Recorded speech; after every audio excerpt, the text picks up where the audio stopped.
Holy, light my fire, Batman!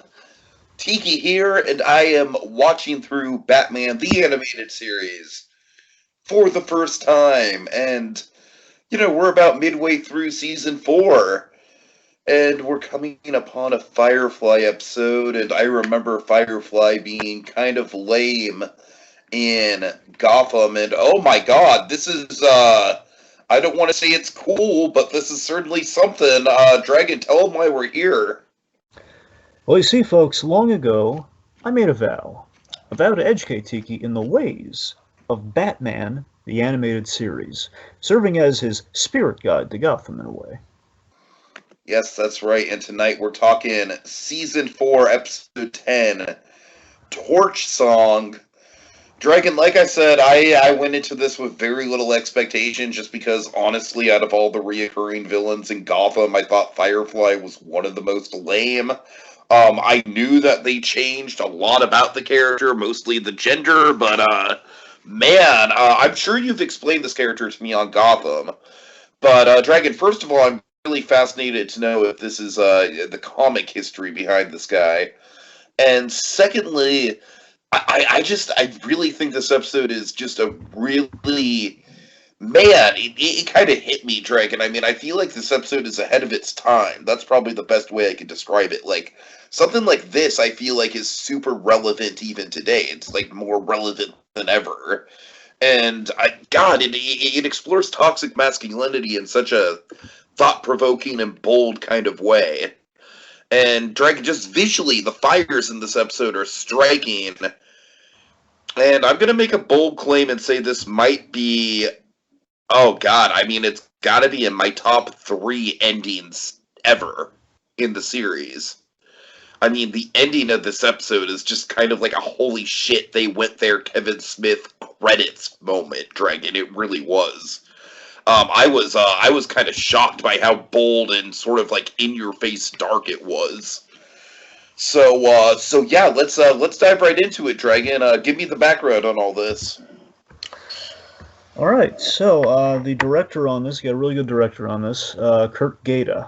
So Kurt Gaeta, he was a Superman guy, which they kind of ushered into New Adventures. He had so far he's done Sins of the Father and I believe Double Talk. I think that was also him. But yeah, definitely Sins of the Father. He kind of started strong after we get past Holiday Nights, which is kind of the first episode, kind of not. It's always anyway. So point being, Kurt Gaeta, he goes on to do really great stuff with Batman Beyond. So he became one of the great Batman directors. So Kurt Gaeta is massive. And we have the writer who was Rich Fogel. Now, Rich Fogel, he also did Sins of the Father. We kind of have the Sins of the Father team on this one.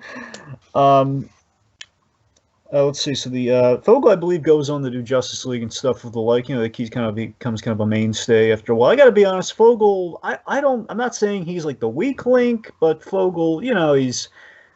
I don't think he's necessarily the best of the new staff. He's okay. He's fine. Nothing wrong with him. I think some are like he's no Stan. He's no Stan Berkowitz. He's no Bob Goodman, for example. The studio worked on this. It's a Coco episode. Of course, Coco within parentheses Dong Yang, but basically a namesake only. Coco, so far they had done Love is a Crock, Double Talk, and You Scratch My Back. But yeah, background, there's not a whole lot to go on background-wise. The main background we do have, I can just basically tell you about Firefly himself. So Firefly has been reimagined in the origin department quite a few times. Okay. Because basically, Firefly, the main thing that remains true in the origin is that he's basically the proto Mysterio, where Mysterio was an effects man gone bad guy. He was the precursor in the 50s, where he was a Batman villain who was like a pyrotechnics effects guy who kind of turned the crime. Yeah, I really love the pyrotechnics angle, Dragon. That really conceptually it really worked.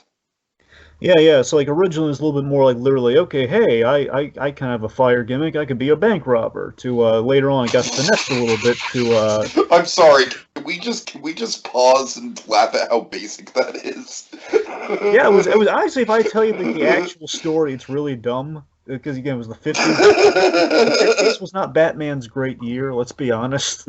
Okay, the 50s is, again, that was like yes, we got the Dick Sprang art, which was big, but again, most of that kind of really gets in the 60s. That's when the Dick Sprang art really pops. That was the main takeaway in the 50s. Like, hey, we have the giant props and everything. That's the main takeaway from the 50s with Batman. Otherwise, it's weird sci-fi stuff and like all the cool things are kind of simmered down because of the Comics Code Authority, but I don't want to bore you with all the details. My point. So Firefly, when we kind of reinvent him in the old post-crisis era and everything, basically we do like the revamp that matters. We kind of make him more like he targets, companies, and he's an arsonist with a point that he kind of grew up in poverty, therefore he kind of targets kind of the highfalutin stuff. He's very kind of anti-establishment because of how they treated the poverty crisis in Gotham. That was kind of his big stake. But honestly, Firefly is a character, and especially how we kind of portray him in the DCAU, because he pops up a couple times, is that I feel he's best as an ensemble player, where episodes like this, I mean, there's a lot of good in this episode, but I feel Firefly himself, like Garfield Lens, as a character, something in the performance, I can't tell you why exactly. It's just Garfield Lens, he's just better as like an idea, just kind of as this sort of like, hey, he's the guy with the fire gimmick, he's really cool on a team and just as like a Batman rogue amongst the group, but just solo, not a lot there. Yeah, I hear you. And that's kind of been true with him throughout all the other interpretations. I mean, sometimes you'll get like a story like an Arrow, but back when they used the Batman villains in Arrow. During the good seasons, like way back during the first season, which was good, there was a Firefly episode where he was as grounded as he gets. He was an ex-firefighter who was a burn victim with a grudge, which had worked pretty well. I loved how they used him in Arkham Origins, just like a fire. He was basically a guy with like he was a burn victim with kind of a Firefly gimmick, which is really cool. And I'll say this, and we'll move on. The best Firefly use I think ever was in Batgirl Year One. One of the great stories, which is very inspired by the animated series. Batgirl Year One has him teaming up with his other kind of fly equivalent, Killer Moth, which is really cool. All right, so yeah, what's the overall fan reception of this episode, Dragon? I'm very curious. What with kind of like how dark and sort of like with the times this episode is. Well, it's interesting because the main takeaway has always been the ending, which has always been really cool. The takeaway in the fact that the ending fucking slapped me like a ton of bricks, man, I swear. The ending is the big memorable takeaway of the episode for me. It's that, and we put Batman in a suit, which is definitely going to be a precursor for some stuff later on, which is going to be big. So those are kind of the big takeaways. On the whole, though, you don't hear this one brought up a lot. I'm not saying it's like infamous, like it doesn't get brought up nearly as, it's not as controversial to some as like as like a Love Is a Croc episode. It's no Critters, but this one just honestly gets lost in the shuffle. But you know. Not it's not like a crying shame it's lost in the shuffle, except for that ending though. And people never go back. People don't talk about this one at all. I gotta say, this season has been one of the most rewarding to go through on the Batcave so far, just because I'm discovering all these episodes that are kind of like little hidden gems that, for me, have a lot of thematic relevance to them, just watching them for the first time and not really having any sort of expectation or any sort of, preconceived notion behind them. Well, one important thing to mention, which kind of relates to a bunch of episodes we're about to get to and just kind of might factor into kind of why this episode gets lost in the shuffle, is that, again, so oddly when we're going back through, which I never considered this, is that this season, they really are building towards mad love. And in doing that, they're kind of having these relationship episodes that we've been getting. Honestly, we're getting a bunch of them in succession. It's kind of like these twisted relationship episodes, which we saw with Love Is a Croc. We have with this one, with, kind of the stalker angle. We're going to get in the next episode. And I'm trying to remember if there's... Yeah, I mean, that's the thing. There's kind of there's like maybe at least one more, and then of course Mad Love. So it's just interesting to see in succession. I want to say maybe because of that, we kind of get overshadowed because of the big standouts of the season, where maybe the other relationship episodes were a little bit more eye catchy than this one. I don't know. All right. Okay, so let's just get right into it, Dragon. And oh god, this opening sequence makes me depressed because I miss concerts. So we go to the Gotham Gardens, which is like Madison Square Garden for Gotham City. Cassidy, the big new hot Dragon, ticket item. I'm not into obviously I'm not into this kind of music, but I just miss the energy of concerts, man, and this brought me back to that. I'm craving that. I'm sorry, let me have this for a minute. Go ahead. Anyway, so Cassidy, the new hot ticket item, Yeah. kind of like a pop star. Yeah, more of like a rock. I guess she's like a more of a rock star then. Does that sound accurate? I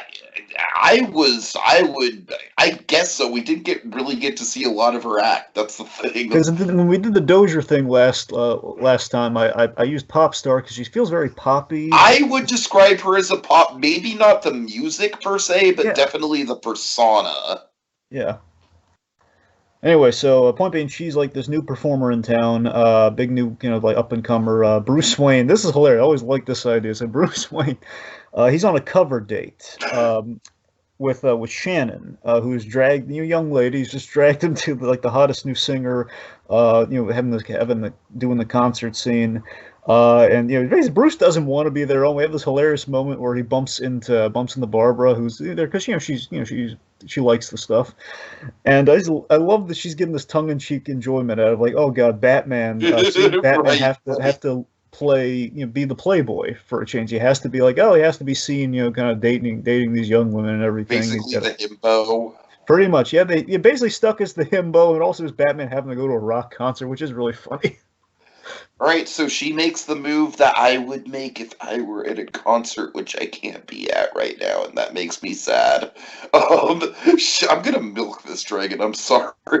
Well, it's She makes great. the move of going right to the front center stage, and god damn it, that's where I'd be. Mm. All right.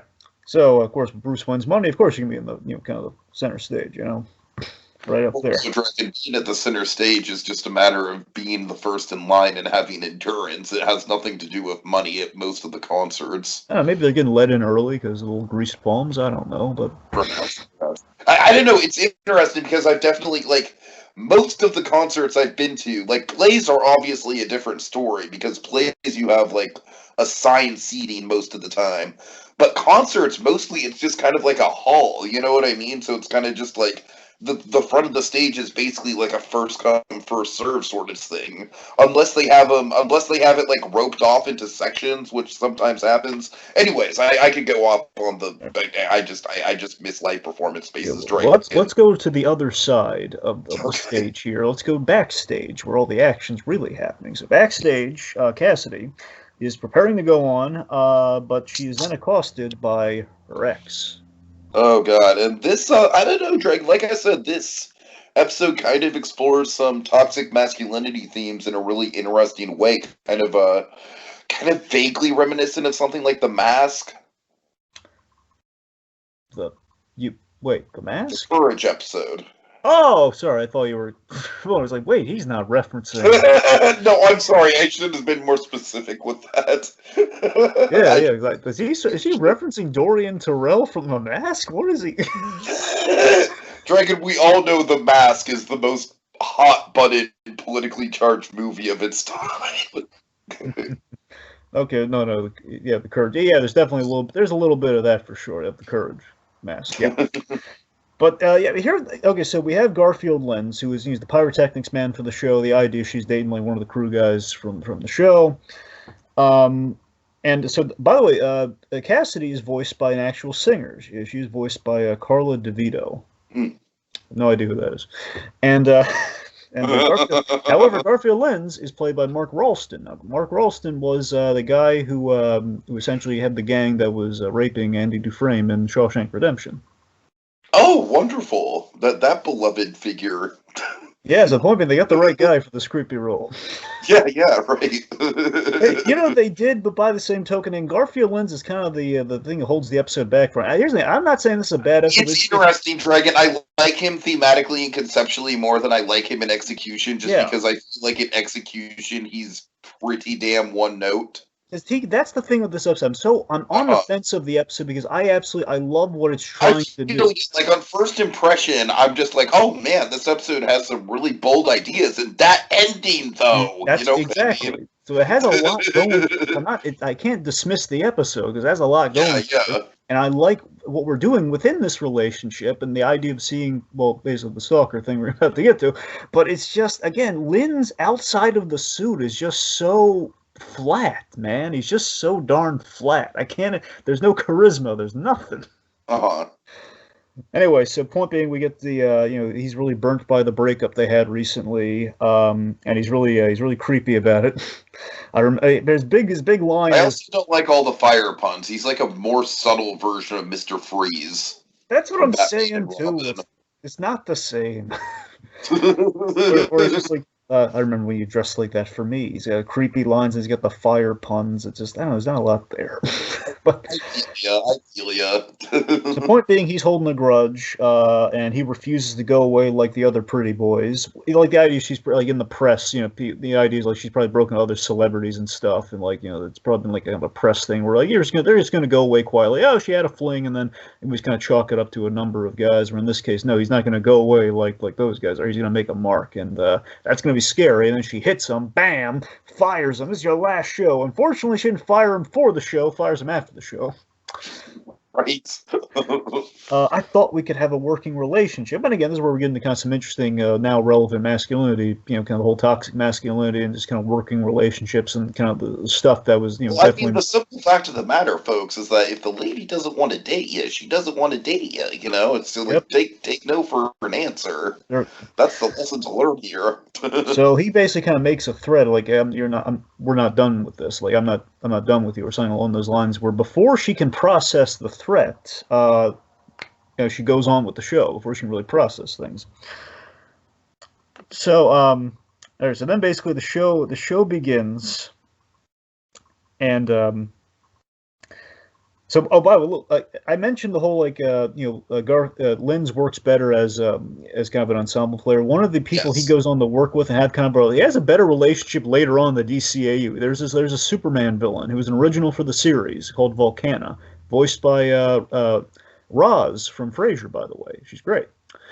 And her whole gimmick's fire, hence the name. Like she shoots fire naturally, and she has a fling with Firefly, and I just love that. I just love it later on, that relationship. It's just the irony is that later on this whole the whole pyromaniac thing actually works for him in love later on. And it's just honestly, on the whole, it's just, again, he's real world menacing within the relationship, but again, as Firefly, it's just a bunch of fire puns that kind of fall flat. And I just don't get, how do you make a guy whose whole gimmick is fire not interesting? Yeah, I mean, like I said, conceptually it is interesting. It's just in execution and the writing, it just gets repetitive. Like I think they were ambitious for what they were trying to do, but I think they kind of basically, Dragon, I think he's more of an idea than he is a fully fleshed out character, and I think that's what hurts it. Yes. Okay, so she's on stage doing the music, doing the concert, which essentially is like play with me, play with fire. So this again, the fire parallels are bounding, and why Lens is there, so that makes sense. So then Lens gets his revenge, Tiki. What happens? The fire goes nuts, and I love that. Like, this is like a very real world thing in terms of at first people think it's part of the show. Yeah, which I think we've all had that moment at pyrotechnic shows. Thankfully, it's never, at least in my case, never gone south. where again, he's kind of like turning it up, and of course, like Bruce is in the front row, he almost gets charbroiled. So again, we have a moment kind of akin to the Mysterio origin, where again, like the effects kind of give him a light bulb moment. I can use this to get revenge. Yeah. Where the effects go awry, basically, Mysterio kind of went south, and he kind of used a stunt goes wrong, and he just kind of makes that into his new business, where the fire goes crazy, and he kind of tries to charbroil Cassidy, Frank, the agent, the faithful agent. We actually have a good agent this time. So he burst in there like, Lens, what are you doing? Stop! And he just like, he knocks him aside. Very angry. Lens kind of turns it all the way up and he flees. Meanwhile, Batman's in a bind here, man. I love this situation on Batman. I love this situation too. I was genuinely in suspense, and like the end result of it should have been obvious, but when it happened, it was like kind of like a fuck yeah, hero saving people moment, which I know you love. Oh yeah. So of course Batman's in a bind here because he has to get his date out of there safely, but he can't be in two places at once. So what he does? It's like a Three's Company situation. Oh yeah. Then but in the most dramatic, intense circumstance possible. Yeah, so we have like this neon sign with Cassidy's name just blowing up by the group of letters. So it's like bam, bam. The next one's about to go. She's gonna be all scarred up and everything. It's gonna be nasty. Then Batgirl comes in for the save because hey, she was at the concert too, as we established. I love how naturally that's set up. Yeah, and she kind of swings in like, "Hi, big fan." Like good old Tara. I like Tara Strong with the quippy Batgirl. It's kind of nice. So then, then we have a line which, I like to see. Here's the thing. I like to just take, hey, look, Batgirl saved her. And then, of course, there's a whole group of people nowadays when we look back on things. Batman's Bruce is good girl. It's like, oh, but yeah, she is a good girl. She saved the day. Good Batgirl. But now, that line would be really good if Bruce and Batgirl had a mentor and mentee relationship as they should.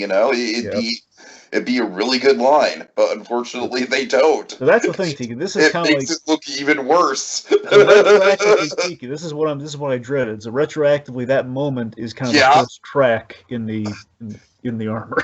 Absolutely. That's the first crack. That good girl line. What's cool about it, Dragon, is that there's other things in this very same episode that are very much hinting towards the actual relationship. Mm-hmm. So yeah, I was not okay with that element. So that's what I'm saying. It starts this episode, and then it's kind of fitting that it comes in an episode that's all about like a male taking advantage of his position, right? Yeah. I'm just saying. Yeah, there's an episode. Well, there's a movie coming up. Once we get to the end of the New Adventures, there's a movie we're going to cover that's going to have the most cringy in universe, DCAU version of the Batman Batgirl. It's back rumor. Oh come on, that's. I'm ashamed of you for that reference. I'm sorry. Anyway. So I'm just going to let it land there for a second. Okay, we're going to move on. All right, so... Look, I know it's dark humor, but like at the end of the day, it is just like the negative connotations that I get from what I'm seeing on screen. Yeah, no, it is. Just a little step too far. All right, I'm sorry. I apologize. No, it's fine. It happened. It's fine. God. Okay. Anyway, please hold this against me for life, like you did man-eating Reef for the Rock. Come on, don't. Now you mention it on the. Anyway, so. Anyway, so after that line, the point we have a nice little check-in moment. Oh, lucky you were here. They say sometimes it pays to get the cheap seats, and well, that's a classy line, man. I love that. Sometimes it pays to get the cheap seats. Yeah, absolutely. All right, so then the aftermath, Bullock and a group of cops, they go to arrest Lens in his apartment, and what do they find? Oh, Jesus Christ! They find a whole. Oh man, it's a shrine dragon, and not like a charmingly creepy shrine like Helga Pataki style, which is still creepy. Yeah. But no, this is genuinely like a David. This is like something out of a David Fincher movie, Dragon. Yeah. By the way, I love the candles touch to add like a little bit of a flame angle in there too. Like he's all about the fire. It's kind of the altar of Firefly. Feels very appropriate. Bullock's like, man, this guy's got it bad. I'm gonna check. We have this gag where he's like, okay, I'm gonna check the fridge for evidence. Like, I don't think there's gonna be a lot of evidence. I'm gonna check the fridge. There's not gonna be a lot of evidence in there. Shut up. Shut up. Oh, Bullock. All right. By the way, I believe the first time we see Bullock in his new redesign, which you'll notice. Outside. I didn't even take note of that. So we saw him in the Santa suit in Holiday Nights, but again, that's not really. This is like kind of what Bullock's new model is, and he's a little. They kind of made him heavier. They kind of made him like they try to make him more characterized, I guess, or caricature. That's the word I'm looking for. Yeah. All right. I mean, I'm honestly okay with that. I think it fits with his character. I didn't even really notice that it was a redesign, to tell you the truth. It didn't even register with me. No, it's fine. It's like the old design had him like more like again he's a walking unmade bed, as Alfred put. And I always love they always every shot because again that's the reason they redesigned him because there's too many wrinkles to animate. So that's why they cleaned him up. And they Okay, but you got to admit, I feel like it's a lot better than the Joker redesign, though. well, so is everything with the redesign. No, but that's the thing, Dragon. That's why I had my expectations so low for season 4 in general. Was I was basically basing everything off of that Joker redesign, which I still think is hideous. Yeah, I really it's not do. But no, I mean, so far, other than Joker, there's really not been any redesigns that really like turned me off completely. And if anything, I think a lot of them have just been like mild cosmetic improvements. Yep. So, all right. All right. Okay. So we're at Lens's. We go to Lens's workshop. His little kind of hideout here. He vows to show Cass and all of them, how wrong they all were. As he builds the Firefly suit and the gadgets, and he's for his stalky revenge plan. So meanwhile, we're at Cassidy's apartment. Yeah, this is a really cool Batman interaction. Oh no, that's way too early. It's not there yet. Oh, I'm sorry. You're right. My bad. There's 2 apartment scenes, but this is one with Frank. So basically, Frank's. We established that Cassie's going forward with her plan. She's gonna. She apparently she invested money in Rock City, which Rock City is kind of like an amalgamation to me. It's an amalgamation of Hard Rock Cafe meets Planet Hollywood. It's kind of like a little bit. That sounds about right. So she's probably coming. She's investing like kind of the club so she can perform in it. So basically, she can't really say no to no amidst like the whole near death. Really quick, did you know that Hard Rock Cafe made a theme park? Wait, what? You didn't know about this? Oh man! Did the Funkland do an episode on this? Yes. No, I didn't. I don't think they did. I'm sure there's been videos. I don't think Defunctland's gotten around to it yet. Oh, well then, but Dragon, I will say it is one of my favorite like lost theme park stories. It is wild. Anyways. Anyways, the point being is, so Cass, she's wearing this like new hot little number she's gonna be wearing. It's like, oh yeah, no one's gonna be, no one. The fans are gonna love you on that. Now, I gotta say, Dragon, I feel like there's a little bit of ambiguity regarding the agent character. Like, I feel like on surface level, he is pretty supportive, but there's lines like that. There's the moment where he kisses her forehead, which I feel like was a tiny bit uncomfortable. And then, of course, there's the ending in which he's just kind of throwing her well wishes out the window. Where I don't know, I do think it's interesting that there's a lot of kind of like just below the surface level shadiness to this guy. Did you get that impression, or am I crazy? Well, I don't think you're wrong for thinking that. I didn't view it that way, but then again, I know we're going to have an episode coming up where there's going to be an actual, real-world sleazy agent. I mean, everything you're thinking that guy's actually going to be. So in that regard, I looked at the forehead because this guy actually has our best interest at heart. That was my read on it, but,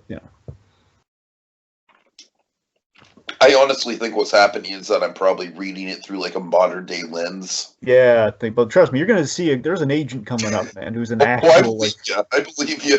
I mean, who's like really sleazy. I mean, like amazing. Wow. Okay, you're hyping it up. All right, trust I'm excited.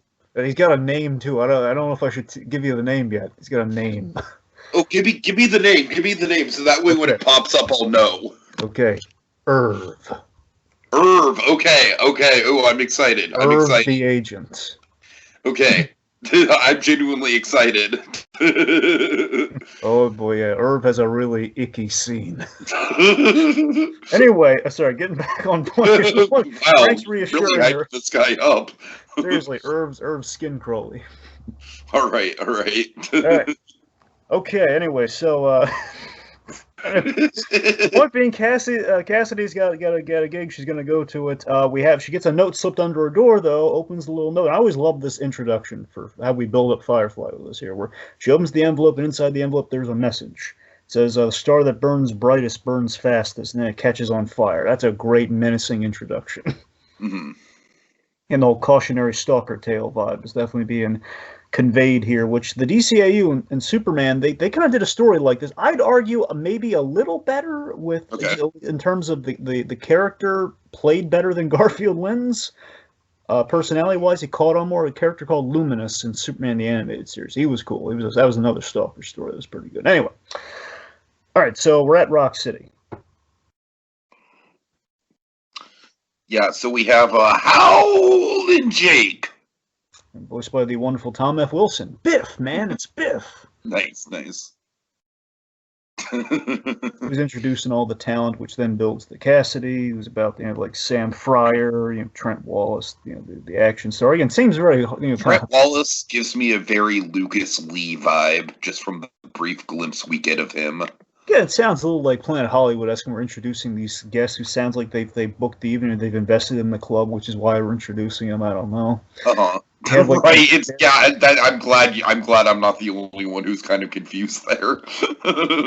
Yeah, we have like display cases. I mean, it's been so long since I've been in the Hard Rock Cafe. I can't remember if they have like these musical cases and everything. Yes, Hard Rock Cafe is all about the cases with the memorabilia, Dragon. They're big on that. That sounds right. Yeah. Actually, believe it or not, when Ezra and I were hanging out at Disney Springs, we wandered into the lobby of their Planet Hollywood, and guess what was there, Dragon? It's a Spider-Man related thing. Oh boy, what is it? The Raimi Spider-Man suit. Cool. I mean, I know Planet Hollywood has the cases. I mean, the Hard Rock Cafe, I can't remember if they have it. It's the same company, I believe. Oh, there you go. All right, I could be wrong about that. I could be wrong. I want to say it's the same company. The only difference is that Planet Hollywood is movies, and obviously Hard Rock is music. Sure. Anyway, so the point we have like these display cases, like Elvis kind of jumpsuits and everything in it. So I got some fun like Easter eggs there. All right, so the Howlin' Jake promises the hottest show in town, which is the cue line for Firefly, who's like using his flamethrower to shoot fire bombs, just causing chaos as he confronts Cassidy. Meanwhile, as pandemonium's breaking out, Batgirl's kind of remarking to Batman, "Hey, 3 armed robberies, 2 muggings, relatively quiet night, quiet patrol." Then, of course, fleeing and fire and galore. Batman coming up with, "Well, the night's still young." So we have this really creepy effect. And again, the aesthetic of Firefly is awesome. Like, he just kind of hovers like a firefly. Oh, yeah. It used to bother me, but when I look at it, that's really creepy. I was just kind of hovering. I don't know how he's doing it. It doesn't make any sense. But I mean, just in general, I think this episode has really good atmospheric fire effects. It feels like Backdraft the Ride in animated form. 100%. Yeah, I mean, the way we animate the fire in this is really good because there's a lot of it. You gotta imagine, fire is not like an animator's like go-to, like, hey, let's make the scene on fire. Let's just have it be on fire. It's like, lighting, and we gotta worry about like how the proximity. And oh god, and the backdraft. Anyway, so point being, so Firefly's about to make his move. He's about to essentially roast her alive, it seems, as he gets his revenge line. They're like, "Hey, you used to wear that for me, Gar."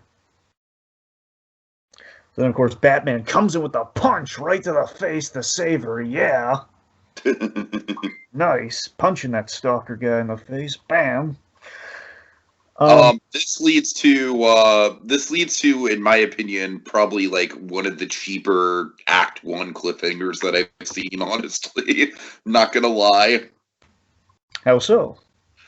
Well, it's literally just like Batman throws him out of they fight on the roof, right? Like something happens where Batman's falling, and I don't remember exactly how it goes. I just have in my note, Batman's falling.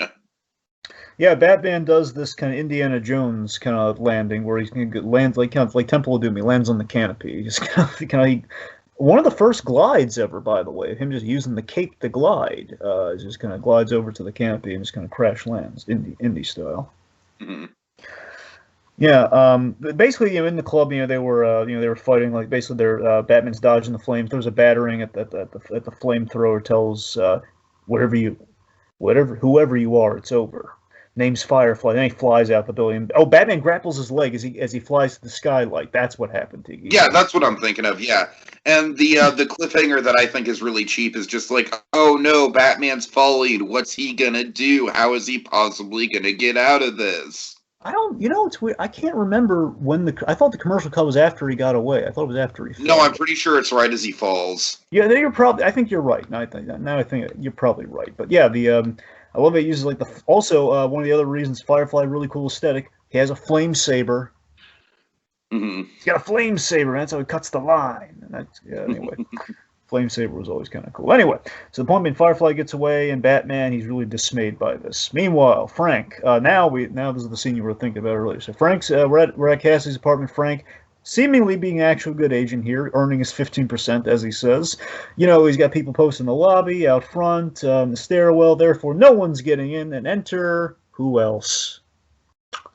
The Batman. I love how that's like immediately after Frank just like reinforces the how secure the building is. You'd have to be Houdini to break in. Well, you didn't say Batman. I just want to point out, Dragon, like I said, I'm pretty sure it's just kind of like an indictment on today's climate, but I did find the forehead kiss a little off-putting. Again, given the Irv of it all, not so much. Fair enough. But yeah, I love how Batman is in a conversation with someone who's actually like holding their own. It's like she's a little put off by it, but she kind of like instantly like she almost has the upper hand in this conversation a little bit. Did you get that vibe? I have issues with this scene, man. Oh boy. Okay. All right. So I think it's kind of rare that I'm more positive about something than you are, but I feel like this is a reoccurring thing in season 4. Yeah. And I kind of like being on the other side of it. Feels nice, doesn't it? Feels all it feels sunnier being on that side. All right. Anyway, so Batman is questioning Firefly's motive. Logically goes to Cassidy to figure out the case. So what the motive is and everything. So she brings up that they dated for a while, a few dinners, and basically a couple dinners, a concert, and then basically she moved on from there.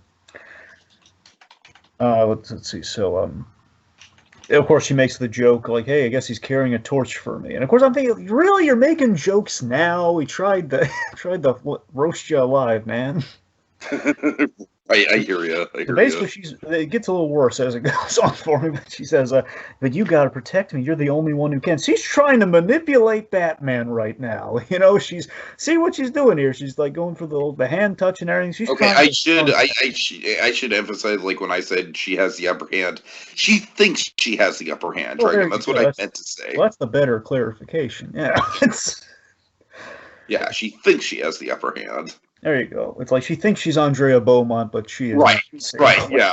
So that's the thing. So Batman says he's not for hire, which clearly he's not. I'm not for hire. So she offers this. Here's the thing. She offers. I viewed it as like a fake apology, like a fake apology. She says, "Look, I'm being silly here. I just don't want to be alone." And of course, cut to very logically the Bat exit. Now this is a line that really pissed me off in the episode every time I watch it. She says, "Creep. Really? Screw you, lady. He saved you." I like the creep line. I like the creep line just because... Are you kidding me? You like the creep line? Why? I just thought it was kind of funny and ironic that, like, he's trying to save her and she's, like, very, like, unapologetic about it. I mean, honestly, when you look at it, given the reason she just gave, a couple dinners and a concert and everything... I think it kind of comes down to subjective humor, honestly. Even taking the humor out of that, she's kind of half the implication is that she's kind of thrown a couple of guys away, given like the cycle of even the other boyfriends that are mentioned before this. Now again, we don't know this implicitly, but part of this reason, plus she made mistakes in this relationship, clearly keeping him around afterwards and not picking up on this guy might have some issues. I mean, I don't know, half of this mess is her fault. She can be a little bit more gracious. I don't know. I don't know to the help in this I don't matter. have strong feelings that you do, Dragon. I don't know what to tell you. All right, fair enough. Okay, so this is a fun scene. So I love that in their day-to-day, they're just kind of talking on the phone here. You have Barbara and Bruce kind of talking over the case in their day-to-day. So Barbara, the idea about this is a fun idea. She's like interning or working at the GCPD with her father in their kind of her day-to-day job. So she's going through the evidence logs, which kind of leads to the new lead on Firefly, where he's being held up out on the east side. Mm-hmm. Meanwhile, Bruce is he's kind of signing paperwork and everything. He says, "Hey, what are you doing tonight?" Which then leads to a joke I'm sure you'll love. The same thing we do every night, Pinky. What? Oh God, just Dragon, if a girl answered my question with that answer, I'd be just kind of like, marry me. Oh, honestly, just take me now. I just love that we're fielding that through Batman, given the Amblin and just kind of like the whole Tiny Toons and kind of connectivity. It's also I just love that we just kind of like already established in the episode that Bruce is not the most up to date on pop culture. No, he isn't. Yeah. The only issue I have with this scene, Dragon, is that it's kind of vaguely like Bruce asking her out. Well, I mean, asking for backup to go get at Firefly. She helped out in the early. It's just the way it's written. Like, again, maybe it's just the language. Like, oh, what are you doing tonight? All right, fair. Well, I mean, look again. Retroactively, these are big cracks. Like I said, Dragon, knowing what I know. Yeah, I hear you, but again, the whole cutesy like Pinky in the Brain reference. I think it's one. The Pinky in the Brain reference is what saves it. But if it was just left on that note, then I would have probably had a problem with it. You're not wrong. All right, so Batman, Batgirl, they check out Lens's hideout. They find a cache of accelerants, napalm, etc. Things of the firebug like. Batman finds, really important clue, he finds a matchbook, the Mephisto Paint Company. Yeah. So Mephisto is just kind of like generally like a devil. Yeah, pretty much devil. It's like, I forget if it's literally like another name for the devil, but essentially it's always very devil-like. I want to look this. I meant to look this up before we went on air, but I want to look it up. If you're thinking of Mephisto from the Marvel and the MCU, and the Marvel essentially. No, that's what I'm thinking. But I'm thinking it might be there might be a Twilight Zone Mephisto too. Let me look it up really quick. Anyway, yeah. So of course Mephisto big in Marvel with the whole One More Day of it all, very infamously, and all other stuff. But anyway, so Batgirl, I gotta be honest though, 2 episodes in a row, this does not reflect. Yeah. Mephisto is in the Twilight Zone. I'm sorry. It's another Shatner episode. It's the one where the fortune telling machine. I think so. Yeah. Yeah, that's where Shatner just becomes obsessed with the future that it tells for him, and he just keeps going back to it. That's Mephisto. That's supposed to be Mephisto. Oh, what do you know? The little devil. Yeah, anyway, go ahead. Sorry. Okay, so Batgirl again doing this 2 episodes in a row. It does not reflect well on her. Batgirl springs yet another trap in a villain's lair. She didn't love as a crock. No, it's like she's still learning, Dragon. I know. I'm gonna cut her a break, but I'm just saying, like, if I'm gonna pay attention. If she does it a third time, we're gonna start having a problem. She just keeps on springing these traps. And we have this giant firebomb trap, which you gotta admit is pretty clever. And Firefly figuring someone's gonna try to stop him, probably Batman, at some point. Therefore, if they come to his lair, they're probably not walking out.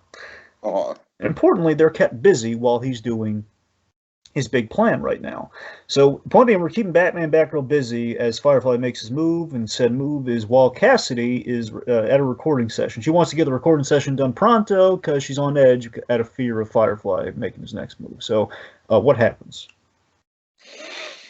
The smoke starts coming in through the ventilators, and Dragon, this is where we start to establish kind of like it's almost inevitable that someone will get PTSD as a result of this thing, because it's like there's nowhere to hide. It just feels like this guy is everywhere, and I do feel like the episode kind of has an oppressive vibe to it in a good way that I did kind of like, just on an artistic level of just kind of like, you really do kind of get into the paranoia of it. Absolutely, I love how clever this plan was too. Like he put the smoke, like a smoke bomb, on the outside of the vents, of the air vents, and it was filtering in. They didn't have to set the place on fire; it just gave you the illusion of setting it on fire. And we have that creepy scene where Cass is like, she's trapped in like a little record booth, and she kind of makes her way out. She kind of has to lag behind because of that, and she's helped by what she thinks is like a firefighter or something, and we reveal, oh god, it's Firefly. And of course, the guys realize, oh no, Firefly got away with Cass. That's not good. Mm-hmm.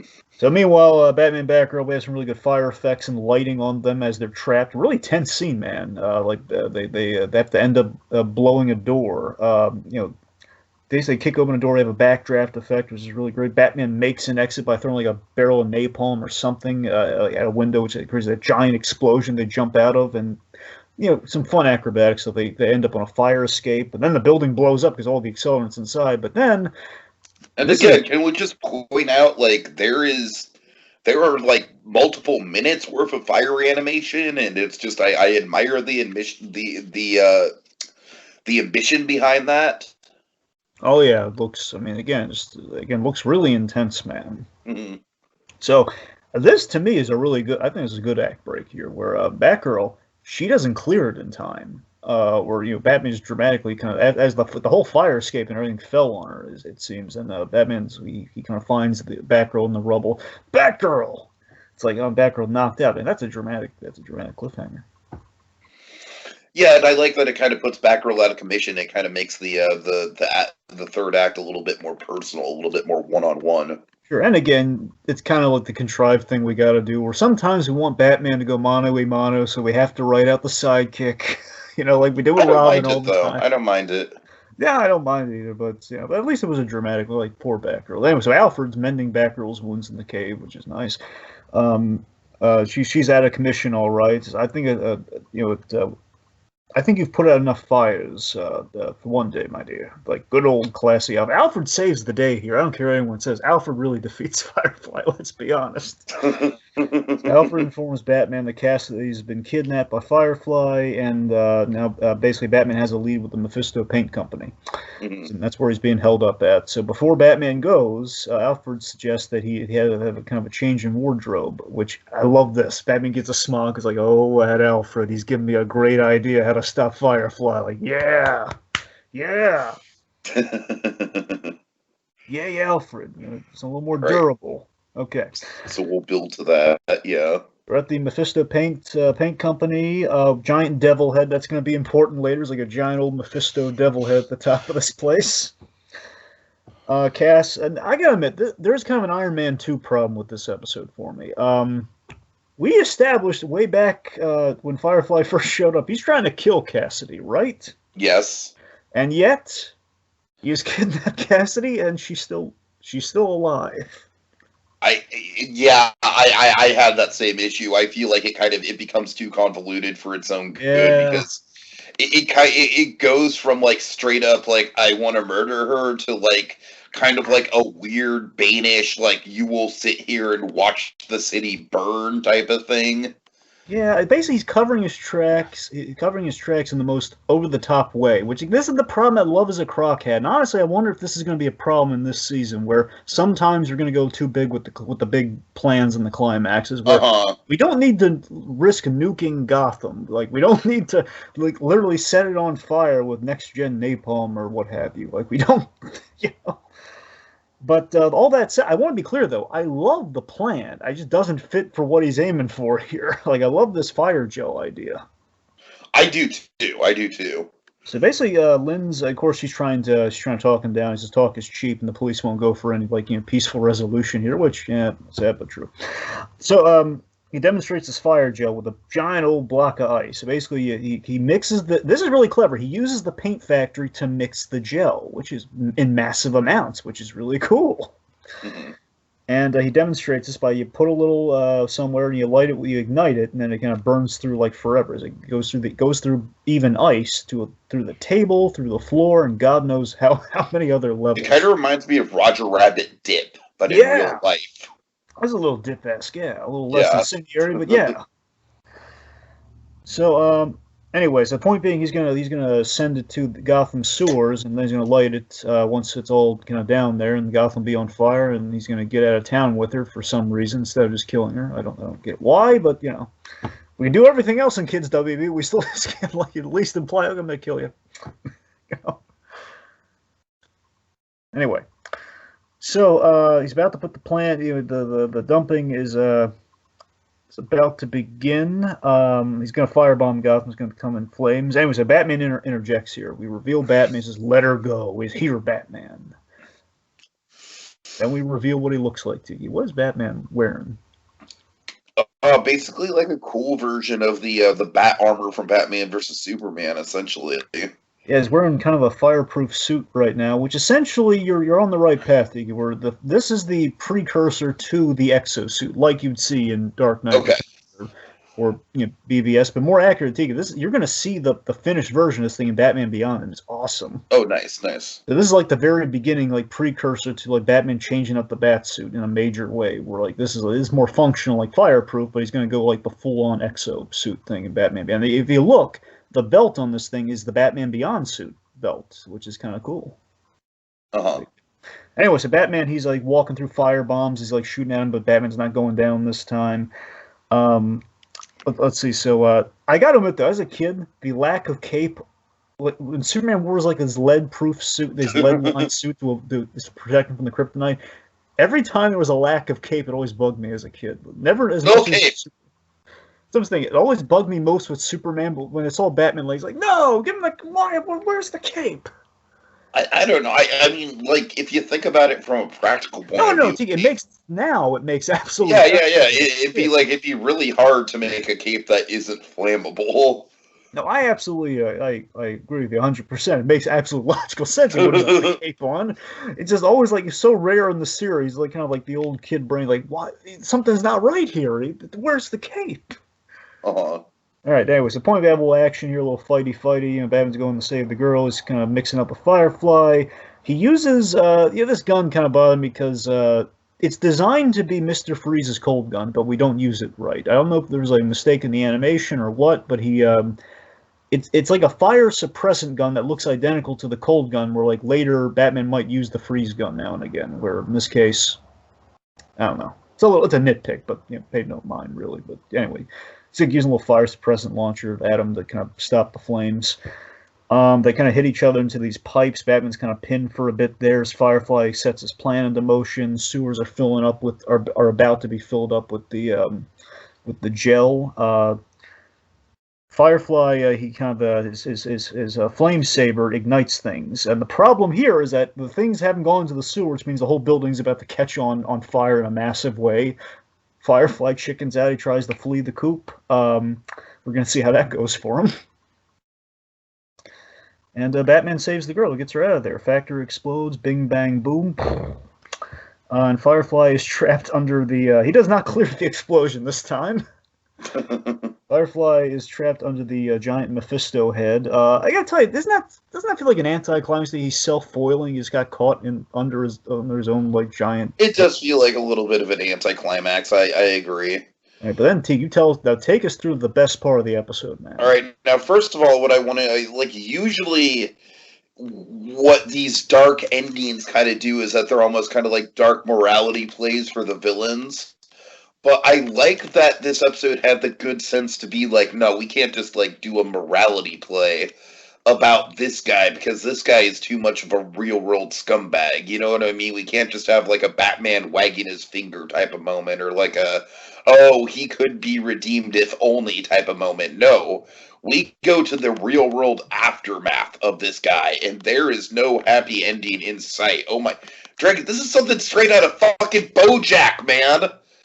Like, goddamn, this is ahead of its time, genuinely. Yeah, they took an acorn of an idea from the animated series, but they made it sing even better here. Like the end of the Riddler episode, the guy Riddler's trying to get revenge on Mockridge. He was like kind of held up, not knowing that the Riddler was going to exact revenge. Where in this case, we made it even better, more psychological. Not even Firefly doesn't even have to be involved. That's what's even scarier about this. What happened? So they're talking business. Yeah, and so essentially Frank is hyping up a new tour. He's trying to be supportive of, like, if you, like, I understand if you need to take a break. She's like, get off it, Frank. I'm a survivor. Good, because I've got some great ideas for a new tour. And meanwhile, there's, like, what is it, like a fondue setup or something like that? That's the weird... Okay, so I was hoping me being the foodie would actually save me in this part, I gotta be honest. But, okay, here's the thing. So, Also, I gotta admit, Frank is kind of cashing in on the whole, like, hey, she was accosted by this Firefly, guys. Let's aim, let's keep going with the fire theme, which is kind of insensitive. Yeah, it's a bad agent move, but it's a money hungry agent more. It's like a bad agent anyway. I think it's definitely the most morally ambiguous thing the agent does. Yeah. Clear, for sure. Anyway, so it's like a flan. I can't call it a flambe. It just looks like almost like it's like a preparation for a table behind him, where it looks like a pancake's being flipped. Really, that's what it looks like. But I don't think that's it. I mean, must be the most fancy breakfast place ever if they're doing that. It's like a basically some fancy version of a flambe. We're not just like lighting it, we're just like flipping it so the fire keeps going, being the idea for the money. For the money shots, basically, as Frank's pitching all these, like, let's call it heat wave and all this stuff, and she's kind of droning him out here. She's distracted by the fiery flambe-ish dish that's being prepared behind him, and you know what happens. Well, I mean, I think it's a combination of the fire and just Frank literally listing off all these fire puns. That's not helping either. Did you hear me, Cassidy? Cassidy!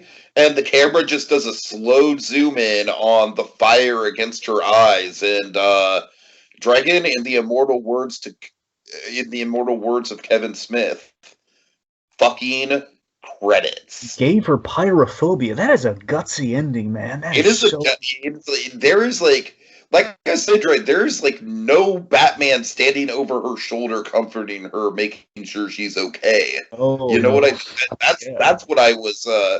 You know, because like I said, I feel like they took the usual kind of ending where Batman would just kind of like scold the guy and be like, "Oh, you're," you know, like. But no, this is easily the darkest ending to any animated series episode, I would say. I agree. It's a dark. I mean, not the dark, but it's absolutely up there, man. It might be the dark. It might not necessarily be the best, but it's still just damn good. Absolutely, it's memorable. The big thing that they use with it makes this episode memorable, despite the rest of it not quite maybe having the oomph of the ending. But still, the ending makes it again. I can't not think when I think of Firefly, I think of that ending because it was so effective. And I love that it's also kind of a cautionary tale for relationships, and that again, like it's a symbol of the terror she felt, and again that relationship going south the way it did, and kind of the themes of the episode as well. It's just kind of the literalization of like fire is scary, yes it is, and now she's not gonna be able to shake that off. Like this lady's never gonna have pyrotechnics in her shows again. Mm-hmm. All right, so overall, Dragon, I honestly still think it's a pretty solid episode. I mean, maybe I'm not as high on it as I was before we went back through it, because like I said, I feel like, you know me, Dragon, I'm a sucker for a good ending. I really am. It's one of my most predictable traits, honestly. But I don't know, I still think the rest of the episode has some merit to it. I really do. I think it's genuinely kind of ahead of its time when it comes to the, you know, the political nature of it. And like I said, like I keep, I don't want to sound like a broken record here, but I would say like at least a fourth of this episode is animated with fire. I mean, definitely maybe more than a fourth, maybe but yeah, a third, honestly. That's what I'm saying. I think a third's probably more accurate. Yeah. Which I think is just super impressive and ambitious, just from a sheer technical point of view. So I gotta say, Dragon, this episode does have its weak points, but for me, there's a lot more to like about it, in my opinion. But we're not saying like fire's like, you know, like we're actually creating fire in animation like the first time. I think we're doing like effectively and like making a whole scene on fire. That's the yeah. Yeah. Anyway, so final thoughts for me. Again, ultimately, it's an iffy episode for me. Not a bad episode, just iffy, because I love what it aimed to do, and it does, for the most part, succeed with. It's just plotting their issues. Again, plotting. We kind of run out of steam with the revenge plot with Firefly. Under the mask, he's not that interesting, but what it represents, like the guy in the Firefly costume getting his revenge based on, you know, the stalkery, like having a specific stalkery target, like we do with Firefly here. That's an interesting idea. And Firefly is not usually a guy who we really give like a full-on, you know, kind of story to. We're again ensemble piece. At the end of the day, it doesn't quite have because we go so big in the ending and we kind of lose focus. It doesn't have like the personal, intimate motivations like See No Evil. Remember See No Evil, the Invisible Man episode? way back. Sure. That's kind of an equivalent to kind of our stalker story here. That guy's kind of trying to be with his family by all costs, but in a way he's like stalking his family, which is kind of creepy. And it's just, if Garfield Lens wasn't so flat a character, I would be more sold on this episode. That's the thing that's holding me back. Otherwise, I really do like the episodes. Wish that plot came together more. And I just hope we don't keep going big on these climaxes, like with Love is a Crock. But otherwise, I cannot deny that ending is fantastic, and that, just how we kind of, like, how intimidating Firefly is with the pyromania of it all. I mean, that's there's a lot to be said for it. I think it should be looked into, but, polish would have been nice in the plot. It is what it is, though. All right, give us some Dozier. A new thrill seeker in Gotham. Rocket heist. Ruffled feathers. A climax too hot for TV. Can the Batman catch up to the fast femme fatale before she gets herself or someone else killed? Tune in next time to find out. Same animated bad time, same animated bad place. On the next visit to the animated Batcave with the ultimate thrill. Fire! Howlin' Jake. Same thing we do every night, Pinky. What?